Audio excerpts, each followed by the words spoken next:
Very good evening friends. आज का जो हमारा लेक्चर रहेगा, अब हम लोग नया चैप्टर स्टार्ट करने वाले हैं बेटा, जिसका नाम है एनिमल किंगडम।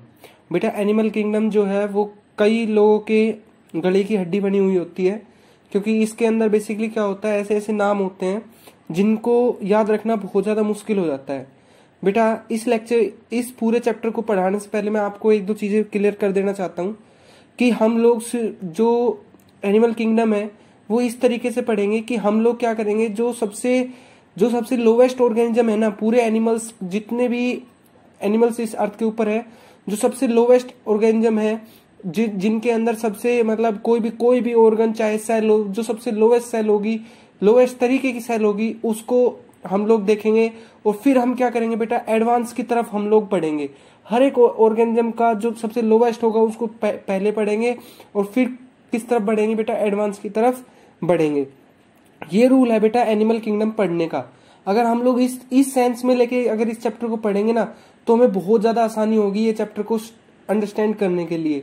ठीक है, तो बेटा स्टार्ट करते हैं आज का लेक्चर एनिमल किंगडम का। और सबसे पहले बात कर लेते हैं बेटा किसकी, इस बंदे की जिसको किस नाम से जाना जाता है बेटा, एरिस्टोटल के नाम से जाना जाता है। और यही बंदा कौन है बेटा, फादर ऑफ जूलॉजी के नाम से भी इसको जाना जाता है। किसके नाम से, फादर ऑफ जूलॉजी के नाम से भी इस बंदे को जाना जाता है। क्योंकि जो टैक्सोनॉमी एनिमल किंगडम के अंदर मेनली आई, वो सबसे पहले शुरुआत किसने की थी बेटा, एरिस्टोटल ने की थी। बेटा पहले मैं आपको बता दूं कि टैक्सोनॉमी क्या होती है। टैक्सोनॉमी होती है बेटा किसी भी साइंस की वो ब्रांच होती है बेटा, जो कि हमें किसी भी बंदे का, किसी भी ऑर्गेनिज्म का, या किसी भी एनिमल का, या किसी भी प्लांट का जो नाम, क्लासिफिकेशन और क्या क्राइटेरिया है क्लासिफिकेशन का, इसके बारे में अगर स्टडी करते हैं तो वो क्या होता है बेटा, टैक्सोनॉमी होती है। और बेटा जो टैक्सोनॉमी है ना, टैक्सोनॉमी इस वर्ड को देने वाला बंदे का नाम क्या था बेटा, टैक्सोनॉमी को देने वाले बंदे का नाम क्या था बेटा, कैंडोल। ये भी आपको बेटा याद रखना है, ठीक है ना। कैंडोल जो है उसने क्या किया था बेटा, टैक्सोनॉमी वर्ड को अराइज किया था, ठीक है ना। और जो आपकी एनिमल्स की जो क्लासिफिकेशन की, नोमेनक्लेचर किया, वो आपका किसने किया बेटा, एरिस्टोटल ने सबसे पहले में शुरुआत की थी, ठीक है ना। इसको बेटा फादर माना जाता है जूलॉजी का और एंशिएंट टैक्सोनॉमी का। तो बेटा इसने क्या किया, देखो उस टाइम पे क्या था, पहले आपके कोई भी जो माइक्रोस्कोप वगैरह कोई भी इतनी तगड़ी मशीन तो थी नहीं, तो इसने क्या किया, सिंपली ऑब्जर्वेशन से, जैसे ये बाहर से अपना देखता है उसी के हिसाब से इसने क्लासिफिकेशन दे दी कि जो आपके ऑर्गेनिज्म होते हैं वो दो तरीके के होते हैं। एक जिनके अंदर बेटा जो ब्लड है वो प्रेजेंट होता है वो, और एक वो बेटा जिनके अंदर से ब्लड नहीं निकलता। तो बेटा जिनके अंदर से ब्लड निकलता है, रेड ब्लड निकलता है, उसको तो इसने बोला एनीमिया, एनाइमा मतलब एनिमेलिया, ठीक है ना। और जिनमें से नहीं निकलता बेटा उसको बोला इन्होंने, जिसमें प्रेजेंट होता है उसको तो बोला, एक सेकेंड, जिसमें प्रेजेंट होता है उसको तो बोला इन्होंने इनेमा, ENAMIA,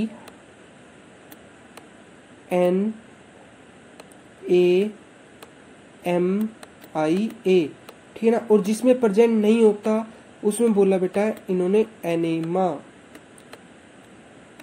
ठीक है, ठीक है। उसके बाद बेटा जिनमें प्रेजेंट होता है रेड ब्लड सेल, जो आरबीसी, जो रेड ब्लड है वो प्रेजेंट होता है बेटा, वो बेसिकली उसने फर्दर आगे दो चीजों में डिवाइड किए। एक वो जो कि एग रिलीज करते हैं मतलब ओविपेरी, और एक वो बेटा जो बच्चे को जन्म देते हैं, जो बेबी बोर्न करते हैं, तो उसको बोला बेटा इसने क्या क्या, विविपेरी। तो बेटा मैंने इस स्लाइड के अंदर आपको क्या बताया कि टैक्सोनॉमी क्या होती है। टैक्सोनॉमी साइंस की वो ब्रांच है जो किसी बंदे का नोमेनक्लेचर, क्लासिफिकेशन या क्राइटेरिया क्या है क्लासिफिकेशन का, उसकी स्टडी करवाता है, उसको हम टैक्सोनॉमी बोलते हैं। जो एरिस्टोटल है वो फादर ऑफ टैक्सोनॉमी के नाम से भी जाना जाता है, इसलिए फादर ऑफ जूलॉजी के नाम से भी जाना जाता है बेटा। इसने एक बुक भी लिखी थी, हिस्टोरिया एनिमेलिया के नाम से इसने एक बुक भी लिखी थी। आई होप आप लोग ये सारी चीजें अपनी नोटबुक में नोट डाउन कर रहे होंगे, ठीक है ना। हिस्टोरिया एनिमेलिया नाम से इसने एक बुक लिखी थी। उसके बाद बेटा इसने ब्लड के ब्लड की प्रेजेंस के ऊपर दो चीजों में ऑर्गेनिज्म को डिवाइड कर दिया था, एक वो जिसके पास ब्लड प्रेजेंट है और एक वो जिसके पास ब्लड एब्सेंट है। जिसके पास ब्लड प्रेजेंट है उसको तो एनीमिया बोला और जिसके पास नहीं है उसको एनीमिया बोला। ठीक है, जिसके पास बेटा ब्लड प्रेजेंट होता है आगे उसने फर्दर दो क्लास डिवाइड कर दी, एक वो जो कि एग प्रोड्यूस करते हैं और एक वो जो बेटा बेबी को जन्म देते हैं। ठीक है ना, एग प्रोड्यूस करने वाले ओवीपैरी और बेबी को जन्म देने वाले बेटा विविपैरी। ठीक है, उसके बाद बेटा कुछ एक आपको बता दूं कि ये हम फाइलम पढ़ेंगे पूरे किसके अंदर, पूरे आपके एनिमल किंगडम के अंदर। और मैं सबसे लोवेस्ट होगा पोरीफेरा, सिलेंट्रेटा, ठीक है ना, यहाँ से शुरुआत करूंगा और एडवांस की तरफ बेटा बढ़ूंगा। ठीक है ना, ये मेरा क्राइटेरिया रहेगा बेटा पढ़ाने का। सबसे पहले मैं लोवेस्ट ऑर्गेनिज्म की बात करूंगा और उसके बाद बेटा मैं हायर की तरफ बढ़ता चलूंगा। तो लोवेस्ट ऑर्गेनिज्म की बात करूंगा तो बेटा उसके अंदर वही सारी चीजें प्रेजेंट होगी जो एक लोवेस्ट ऑर्गेनिज्म के अंदर प्रेजेंट होनी चाहिए, जो मतलब खराब से खराब मतलब जो कंडीशन है वो आपकी मतलब इस तरीके से फील करके चलना कि अगर आप आगे बढ़ रहे हो तो अब कुछ एडवांसमेंट होने वाली है। और बेटा हर एक लेवल पे आपको ये ध्यान रखना है कि जो एडवांसमेंट है वो कितनी हुई और किससे मतलब किस तरीके की एडवांसमेंट हुई है। यहीं से बेटा जो नीट है वो अपने क्वेश्चंस बनाती है कि जैसे मान लो आपकी जो कोर्डेटा है, जो रीढ़ की हड्डी है बेटा, वो थोड़ी थोड़ी इकाइनोडर्मेटा के अंदर बनने लग गई थी। ठीक है, तो आपसे पूछेगा कि वो जो है कोर्डेटा मतलब किसके अंदर सबसे पहले उसके साइन देखने को मिले। ठीक है ना, किस लेवल तक वो देखने को नहीं मिला था, मलस्का तक नहीं मिला था, उसके बाद वो देखने को मिली थी। ठीक है ना, तो इस तरीके से बेटा आपसे क्वेश्चन पूछेगा और इसी तरीके से हम लोग आगे पढ़ते हुए चलेंगे। तो बेटा उससे पहले आपको ये जितने भी फाइलम है इनके बारे में बताऊं उससे पहले मैं आपको ये बताना चाहता हूं कि कौन कौन सी जो चीजें हैं जिनके अंदर बेटा डेवलपमेंट हो रही है, जिनको हम लोग बेस बनाएंगे अपनी क्लासिफिकेशन का कि भाई इनके अंदर चेंजेस जो है वो इस हिसाब से होंगे। लोअर ऑर्गेनिज्म के अंदर ये प्रेजेंट होगी, हायर ऑर्गेनिज्म के अंदर ये प्रेजेंट होगी। इन सारी चीजों को बेटा हम पहले और इन ऑर्गेनिज्म को पढ़ने से पहले बेटा उन चीजों को देख लेते हैं जिनके अंदर बेटा चेंज आया। ठीक है ना, पहला देखते हैं बेटा बेसिस ऑफ क्लासिफिकेशन जो है, हम लोग ये देखते हैं कि किस किस चीज के अंदर चेंज आया। एक बेटा level of classification, level of classification में बेटा सबसे पहले लेवल ऑफ बॉडी ऑर्गेनाइजेशन की बात करता हूं। लेवल ऑफ, यहाँ पे आप बॉडी ऑर्गेनाइजेशन लिखना बेटा, बॉडी ऑर्गेनाइजेशन। कई ऐसे ऑर्गेनिज्म होते हैं बेटा जिनके अंदर सिर्फ जो है वो सेल ही प्रेजेंट होती है, कई ऐसे जिनके अंदर टिश्यू हो गए और फिर बेटा ऑर्गन लेवल का आया। बॉडी कैविटी बेटा अब्सेंट है या प्रेजेंट है। ठीक है ना, हम लोग आगे इनको एक एक चीज को डिटेल में डिस्कस करेंगे। बॉडी सिमिट्री मतलब उसकी बॉडी को कितने प्लेन से काटूं। ठीक है ना, सिमिट्री किस टाइप की है। सिलोम, क्या उसके अंदर सिलोम वगैरह प्रेजेंट है, कैविटी वगैरह प्रेजेंट है, और जो सिलोम प्रेजेंट है वो बेटा कितनी तरीके की है। ये सारी चीजें हम लोग जो है बेटा क्लासिफिकेशन का बेसिस है ये हमारा, कि हम लोग इनके बेसिस पे देखते हुए चलेंगे कि ये चीज प्रेजेंट है, ये चीज इसके अंदर एब्सेंट है, पोरीफेरा के अंदर ये चीज प्रेजेंट है, इकाइनोडर्मेटा के अंदर ये चीज एब्सेंट है। इस तरीके से बेटा हम लोग इन चीजों को देखते चलेंगे। पहला आता है बेटा level of body organisation. Level of body organisation में बेटा आपका देखो, हम लोगों को सबको पता है कि जो सेल है वो मिलके क्या बनाता है, टिश्यू बनाता है। ठीक है ना, और टिश्यू मिलके क्या बनते हैं बेटा, ऑर्गन बनता है, और ऑर्गन मिलके क्या बनता है बेटा, ऑर्गन सिस्टम बनता है, ऑर्गन सिस्टम से आपका ऑर्गेनिज्म बनता है। तो इसी तरीके से बेटा हमारे ऑर्गेनिज्म जो है उनकी भी डेवलपमेंट हुई है।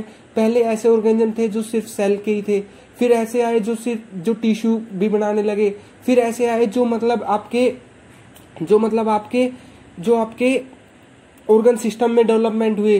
ठीक है, तो इस तरीके से बेटा आपका क्या हुआ, लेवल ऑफ बॉडी ऑर्गेनाइजेशन मतलब सेल है या टिश्यू लेवल है या ऑर्गन लेवल है। ठीक है ना, इन चीजों को हम लोग देखते हुए चलेंगे। ठीक है बेटा। उसके बाद बेटा बात करते हैं हम लोग, नेक्स्ट बात करते हैं बॉडी सिमिट्री की। बॉडी सिमिट्री का मतलब होता है बेटा, बॉडी सिमिट्री का मतलब होता है कि आप लोग उस बंदे की मतलब किस प्लेन में आप लोग उसको, कितनी प्लेन में आप लोग उसको काट सकते हो। जैसे मान लो कोई एसिमेट्रिकल है, कोई बंदा ऐसे है। ठीक है, आप लोग उसको किसी भी प्लेन से काट लो, वो बंदा आपका कभी भी इक्वल नहीं कटेगा। ठीक है ना, उसकी कभी भी सिमेट्री नहीं आएगी, वो मतलब इक्वल इक्वल नहीं कर सकता कभी भी, तो उस कंडीशन को मैं बोलता हूं बेटा एसिमेट्रिकल। ठीक है, उसके बाद बात आती है बेटा रेडियल। रेडियल का मतलब होता है बेटा ऐसा ऑर्गेनिज्म जो आपका, ऐसा ऑर्गेनिज्म बेटा जिसको आप किसी भी प्लेन से काटो, वो आपका इक्वल इक्वल कटेगा। जैसे मान लो आप सर्कल को आप चाहे किसी भी प्लेन से काट लो, वो आपका हमेशा कैसा कटेगा बेटा, इक्वल टाइप का कटेगा। ठीक है, उसके बाद बेटा बात करते हैं बाइलेटरल सिमेट्री। वो सिमेट्री होती है बेटा जिसको हम लोग काट सकते हैं मैक्सिमम एक प्लेन से, सिर्फ हम उसको बेटा एक ही प्लेन से जो है उसको काट सकते हैं। अगर मैं इस ऑर्गेनिज्म को बेटा यहां से काटता तो शायद वो मेरा इक्वल नहीं कटता, लेकिन अगर मान लो मैं इसको सिर्फ इसी शेप में काट रहा हूं तो क्या है, वो मेरा इक्वल कट सकता है। तो मतलब कहने का मतलब ये है बेटा जिनको हम सिर्फ एक प्लेन से काट सकते हैं वो होगी मेरी क्या, बाइलेटरल सिमेट्री। उसके बाद बेटा बात आती है जर्मिनल लेयर की। जो ऑर्गेनिज्म होते हैं उनके अंदर कई बार जो शुरू में जो आपके ऑर्गेनिजम्स थे उनके अंदर बेटा सिर्फ दो ही तरीके की जो जाइगोट बनता था। जो देखो जाइगोट बनता है, जाइगोट के अंदर कई तरीके की सेल होती है। अभी सेल जो है बेटा अरेंजमेंट करती है तो बेटा दो तरीके की लेयर बनाती है, एक एक्टोडर्म और एक एंडोडर्म। तो ऐसे ऑर्गेनिज्म बेटा जिनके अंदर सिर्फ दो तरीके की सेल प्रेजेंट है उनको मैं बोलता हूँ बेटा डिप्लोब्लास्टिक। और इनके यहाँ पे बेटा एक लिक्विड मटेरियल भी प्रेजेंट होता है जिसको मैं बोलता हूँ मीजोग्ली। ये क्या है आपकी एंडोडर्म और बाहर वाली क्या है आपकी एक्टोडर्म। वहीं पे बेटा जो एडवांस ऑर्गेनिज्म होते हैं जैसे हम लोग हैं उनके अंदर क्या होता है बेटा, ट्रिप्लोब्लास्टिक लेयर आ जाती है। ट्रिप्लोब्लास्टिक में क्या होता है, एक तो आउटर होती है बेटा और एक होती है बेटा आपकी इनर।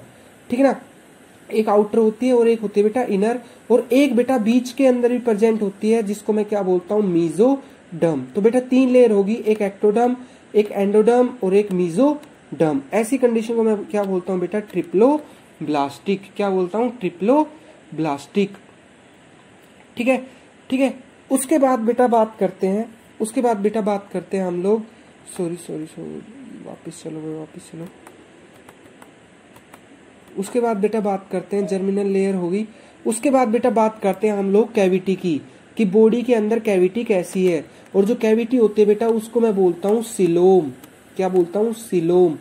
तो बेटा कई बार क्या होता है कि आपका देखो क्या होता है कि अगर आपकी कैविटी बेटा प्रेजेंट है या अब्सेंट है, किसके बीच में बेटा, जो बॉडी वॉल है और जो डाइजेस्टिव सिस्टम है, ठीक है, जो डाइजेस्टिव कैविटी है, जो बॉडी वॉल है, देखो जो बॉडी वॉल है और अंदर जो डाइजेस्टिव कैविटी रहती है, जैसे मान लो स्टमक है, या अगर इनके बीच में कोई स्पेस प्रेजेंट है तो उसको मैं बोलता हूँ बेटा सिलोम कैविटी।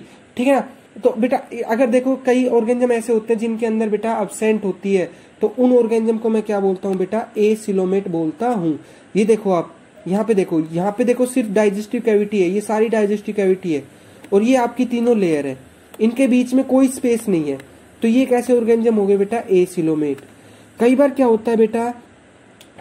होता है कैविटी के बीच में बेटा स्पेस तो आता है लेकिन थोड़ा थोड़ा आता है, ठीक है, थोड़ा थोड़ा आता है आपका, ठीक है ना, थोड़ा थोड़ा आता है, तो उसको मैं क्या बोलता हूँ बेटा, आपका स्यूडोसिलोमेट। उस ऑर्गेनिज्म को मैं क्या बोलता हूँ बेटा, स्यूडोसिलोमेट।